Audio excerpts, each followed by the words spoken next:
좀 놔두라고! 여기 좀 있게 좀 놔두라고! 으아!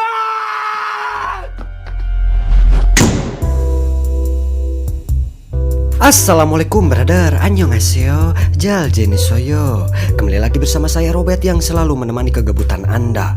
Di video kali ini saya akan agak menengok ke Asia sebelah wetan, tepatnya di lembur adik-adian saya yaitu Korea. Film ini berjudul 20, dirilis pada tahun 2015, disutradarai oleh Lee Byung-hun.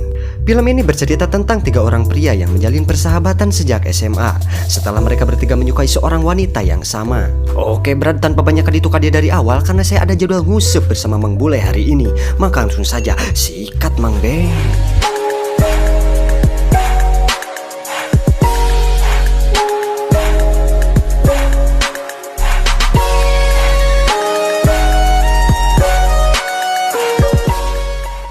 Di awal film kita diperlihatkan dengan suasana kelas yang sedang santai. Kemudian ada 3 orang pria yang akan menjadi pemeran utama dalam film ini. Yang pertama ada Gyung Jae, berikutnya Dongwo, dan yang terakhir bernama Chiho. Tapi kebetulan mereka bertiga menyukai perempuan yang sama yang bernama Somin. Dengan darah kepakboyannya, cuma Chiho yang berani mendekati Somin. Lalu Chiho mengajak Somin untuk bertemu di belakang sekolah. Karena jiwa pakboy yang telah mendarah daging, Chiho malah langsung merawu buah delima milik Somin. Sampai akhirnya hal itu pun diketahui oleh Dongwo. 건 아니고 그냥 만지고 서 있었어. Dongwo pun marah karena buah delima perempuan yang dia sukai dipegang oleh pria lain. Dongwo pun langsung menghajar Chiho yang sedang nyantai di kelas waktu itu. Beruntung di sana ada Gyung Jae yang melerai perkelahian mereka. Karena mereka berdua sudah terlanjur babak belur, Gyung Jae pun langsung mengusulkan mereka untuk bertanding secara jantan dan pemenangnya berhak mendapatkan Somin. Pertandingan secara jantan pun dimulai, tetapi tidak ada satupun pemenang dari pertandingan itu. Dan dengan kepakboyannya, Chiho pun berkata bahwa dia yang berhak memiliki Somin. Alasannya karena dia sudah lebih duluan merasakan buah delima milik Somin, walaupun terasa aneh. Tetapi sebab kejadian itu mereka pun malah menjadi dekat satu sama lain. Suatu ketika Somin menampar Chiho yang sudah menjadi pacarnya. Usut punya usut Somin mengetahui Chiho yang memegang buah delima milik cewek lain. Singkat cerita, mereka bertiga pun telah lulus dan menginjak kehidupan yang sesungguhnya. Di suatu malam di salah satu kedai mereka melakukan rapat darurat tentang kehidupan mereka yang telah menginjak umur 20 tahun. Gyung Jae memilih kehidupan yang realistis, yang dimana dia akan kuliah dan bekerja di suatu perusahaan. Dongwo memilih untuk mengejar mimpinya, yaitu menjadi seorang kartunis. Sedangkan Chiho adalah pakboy sejati kita. Dia bertekad untuk bercinta dengan 30 wanita sebelum dia mati. Tak lama Somin pun datang dengan keadaan mabuk dan langsung mengajak Chiho untuk bercinta. 야 차추 너는 아직 안 건드렸더라. Sambil oleng karena dalam keadaan mabuk, kemudian Somin tertidur dan tergeletak di lantai. Ternyata Somin adalah salah satu anggota dari pemilik kedai tersebut. Oke, balik ke topik. Karena ide kotor Chiho sebelumnya, Dongwo dan Gyung Jae terhasut oleh Chiho. Lantas mereka berdua pun meminta Chiho yang telah profesional dalam bidang sodok menyodok agar memberikan mereka bagaimana tutorial cara sodok menyodok dengan benar. Dengan jiwa pakboy yang telah mendarah daging, keesokan harinya Chiho langsung memberikan tutorial cara sodok menyodok kepada kedua teman cabulnya. Dia membawa seorang wanita ke apartemennya, sedangkan Gyung Jae dan Dongwo sembunyi di dalam lemari. Tetapi sialnya, sebelum Chiho melancarkan serangan ke wanita tersebut, Gyung Jae dan Dongwo tak sengaja nyungsep dan terbuang keluar lemari sehingga membuat si wanita itu terdiam dan terkejut. Dengan wajah pasrah dan polosnya Chiho malah bertanya ke wanita itu, "Lanjut lagi yuk." Dan tentu saja dengan bergairahnya wanita itu langsung menyium pipi Chiho pakai tonjokan maut tangannya. Skip ke lokasi lain. Di kamar yang tenang dan sunyi, yang hanya diterangi lampu remam, Gyung Jae sedang khusyuk melakukan senam 5 jari. Sampai tiba-tiba adiknya yang bernama Sohe masuk ke kamarnya tanpa permisi. Akhirnya kegiatan senam 5 jari yang dilakukan Gyung Jae ketahuan oleh sang adik. Gyung Jae pun beralasan bahwa senam 5 jari yang dilakukan tadi merupakan ritual khusus sebelum masuk kuliah. Dan dengan wajah polosnya sang adik, kelihatannya sih percaya-percaya saja atau cuma pura-pura aja. Keesokan harinya Gyung Jae menjalani hari pertama dia menjadi seorang mahasiswa. Sementara itu karena kekurangannya biaya untuk kuliah, Dongwo melakukan kerja paruh waktu di banyak tempat. Walaupun dengan begitu, Dongwo tidak lupa dengan mimpinya untuk menjadi seorang kartunis. Sehingga dia pun mengambil kelas seni lukis untuk meningkatkan skill menggambarnya. Di sisi lain, Pak Boy sejati kita yaitu si Chiho masih bertahan dan setia menjadi beban orang tua.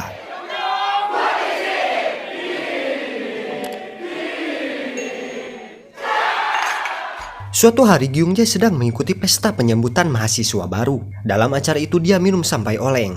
Dan seketika itu Gyung-jae melihat ada seorang wanita yang masuk dan Gyung-jae pun langsung pingsan tak sadarkan diri. Besoknya di pagi hari ketika Gyung-jae yang sedang berangkat ke kampus, dia curi-curi pandang dengan seorang wanita yang sedang membeli kopi di pinggir jalan. Wanita itu bernama Jinjo, senior Gyung-jae di kampus. Gyung-jae pun menyadari bahwa wanita yang dilihatnya waktu pesta kemarin itu adalah Jinjo. Jinjo yang mengenali Gyung-jae menghampirinya dan menyapanya. Bahkan Jinjo mengajak ke kampus bersama. Sesampainya di kampus keduanya berpisah. Awalnya Gyung-jae senang karena dikenali oleh senior yang cantik. Dia ngira dirinya terkenal. Tapi In-guk, teman sekampusnya Gyung-jae, ngejelasin kalau Gyung-jae emang terkenal. Tapi gara-gara video memelukannya pas mabuk kemarin menyebar.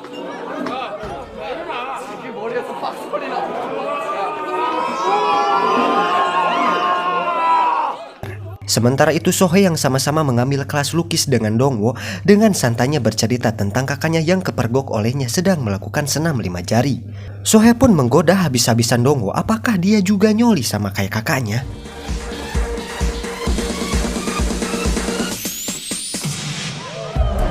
Di sisi lain Chiho yang sedang mencari mangsa di suatu klub malam dan masih asik dengan dunianya yang gak jelas membuat ayahnya geram dengan perilaku Chiho yang pengacara alias pengangguran banyak acara. Ayahnya cuma minta Chiho untuk bekerja di restorannya, tetapi Chiho menolak dengan gagahnya. Anjir, gagah.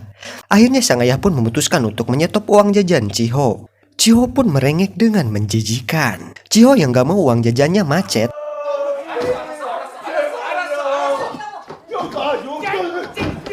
akhirnya mulai mengikuti les memasak.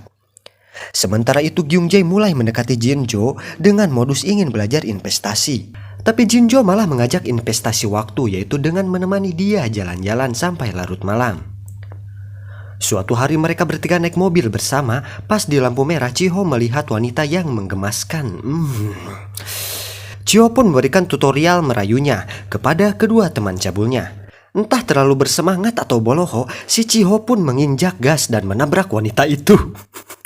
Setelah di rumah sakit mereka bertiga pun ogah untuk menemani wanita tersebut. Tapi Dongwo berkata, "Rayu aja sana, kau bilang tadi mau merayunya."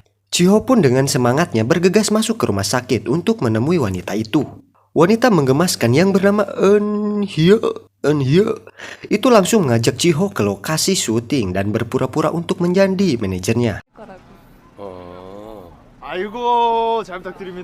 Karena Chiho lagi gak punya uang untuk ganti rugi, terpaksa dia pun mau menjadi manajernya untuk sementara sebagai kompensasi. Chiho yang setiap harinya berada di lokasi syuting, akhirnya dia menemukan mimpinya yaitu ingin menjadi sutradara film. Dan semenjak itu juga Chiho yang dikenal sebagai Pak Boy mulai luluh hatinya oleh Eunhye.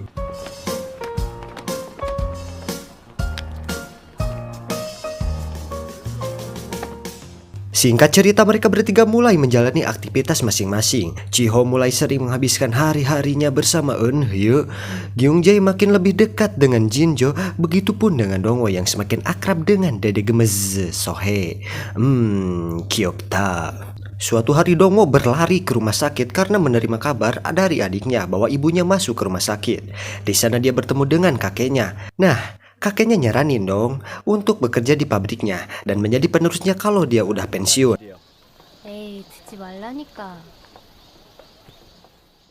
Sementara itu di tempat lain ketika Gyung-jae dan Jinjo sedang mengikuti kelas di kampus, datanglah tante-tante lalu tiba-tiba menampar Jinjo. Usut punya usut, ternyata tante itu adalah istri seorang dosen yang sedang mengajar di kelasnya dan Jinjo ini adalah simpenan dari dosen itu. Plot twist yang parah. Di lain sisi Chiho yang sekarang telah luluh hatinya oleh Eunhye mengundang Somin ke rumahnya dan mengajak dia putus. Somin yang sedang bersedih mencurahkan isi hatinya kepada Gyung-jae yang pada saat itu juga sedang galau. Di suatu malam trio cabul berkumpul lagi untuk menghibur Gyung-jae. Demi menghibur temannya yang sedang galau, Chiho yang mempunyai otak cabul mengusulkan untuk merasakan roti sobek wanita-wanita penghibur. Allah. Gyung-jae yang sedang patah hati pun langsung bersemangat dan mengajak kedua teman cabul mereka ke tempat karaoke. Aduh. Pas mereka mau beraksi, Gyung Jae malah mabuk dan bikin kacau suasana. Alhasil acara sodok menyodok pun gagal. Keesokan harinya setelah pulang dari kelas lukis, tiba-tiba Dede Gemes Sohe memeluk Dongwo dari belakang dan menyatakan perasaan sukanya kepada Dongwo. Tapi karena malu, Dede Gemes Sohe langsung pergi meninggalkan Dongwo yang masih terheran-heran. Sementara itu, Gyung Jae yang terlihat sedang asik nakerciu bareng Somin, sad boy and sad girl, ini mengobrol banyak tentang cinta. Hingga akhirnya Gyung Jae keceplosan bahwa Somin adalah cinta pertamanya. Di lokasi lain, Chiho yang lagi cekcok sama Eunhye karena Chiho tahu ini cewek dapat bookingan dari om-om kaya biar bisa dapat muncul di iklan. Karena merasa kecewa, Chiho pun memutuskan untuk mengakhiri hubungan mereka. Keesokan harinya, Chiho pun menjadi sad boy yang hanya berdiam diri di rumah. Tiba-tiba Chiho mendapatkan pesan dari Gyung Jae untuk bertemu di kedai tempat biasa mereka nongkrong. Saat di jalan menuju restoran, Chiho mau mengejutkan Gyung Jae tapi gak jadi. Karena dia melihat Gyung Jae dan Somin, mantan pacarnya, bergandengan tangan dengan mesra. Ternyata nih, Gyung Jae mengajak bertemu, mau mengatakan bahwa dia dan Somin sudah jadian. Setelah mendengar itu, Chiho yang kecewa langsung pergi meninggalkan mereka dengan menahan jutaan kehancuran di hatinya. Anjay. Besoknya lagi, Dongwo yang seharusnya mengikuti ujian lukis malah membolos dan memilih memotong rambutnya. Kayaknya dia udah menerima tawaran dari kakeknya untuk kerja di pabrik. Keputusannya tentu membuat teman-teman sedikit kecewa, apalagi Dede Gemes Sohe yang telah menaruh perasaan kepada Dongwo. Ketika mereka sedang di tengah obrolan, tiba-tiba beberapa preman rentenir datang dan mengobrak-abrik tempat itu. Karena tempat itu diobrak-abrik, Gyung Jae dan yang lainnya pun tak terima. Pertarungan pun dimulai.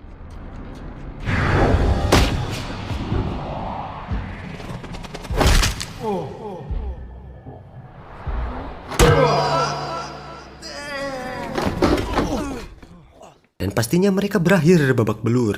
Akhirnya kedai itu pun ditutup. Kehidupan mereka masih terus berlanjut. Dongwo kini sudah mulai bekerja di pabrik milik kakeknya. Tapi dia juga tidak lupa dengan mimpinya menjadi seorang kartunis. Chiho yang sudah menemukan mimpinya kini mulai bekerja bersama seorang sutradara. Tapi karena jiwa absurdnya, dia pun keluar 3 hari kemudian. Sementara itu, Gyung Jae yang kehabisan uang di pasar, saham dia pindah ke hobi barunya. Suatu hari ketiganya mendapatkan panggilan wajib militer. Seminggu sebelum pergi wajib militer, mereka bertiga memutuskan untuk mendaki Gunung Cikuray yang belum pernah mereka kunjungi. Dalam perjalanan yang asik dan santai, Dongwo tiba-tiba mengungkapkan kalau dia sama Dede Gemes Sohe sudah resmi jadian.